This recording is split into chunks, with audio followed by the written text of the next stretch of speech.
Mais moi, je viens te dire que l'amour de Dieu, c'est aussi dans le sacrifice.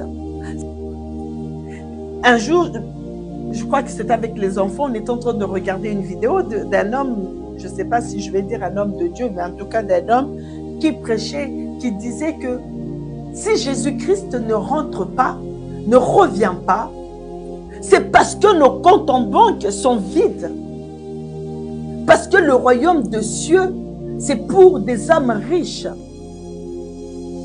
Parce que lui, il estime le sacrifice de Christ à son compte en banque. C'est un homme de Dieu. Et il fait énormément de vues. Mais moi, je viens te dire que l'amour de Dieu, c'est aussi dans le sacrifice.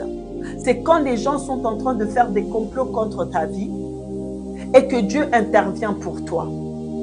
Deux fois, les choses nous arrivent pour que tu te souviennes qu'il y avait un combat contre toi. Parce que si tu n'as jamais eu des combats, ça va être difficile à un moment ou à un autre.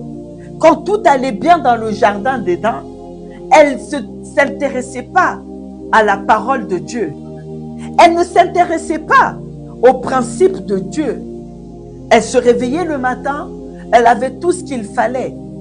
À une telle personne, on vient comme ça lui demander, est-ce que Dieu a-t-il réellement dit? Et vu que la parole de Dieu ne l'intéressait pas, c'est à cause de là jusqu'à aujourd'hui nous souffrons.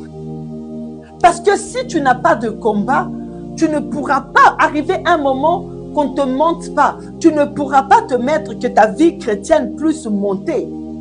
Tu vas commencer à trouver les choses que tu as comme si c'était normal, des acquis.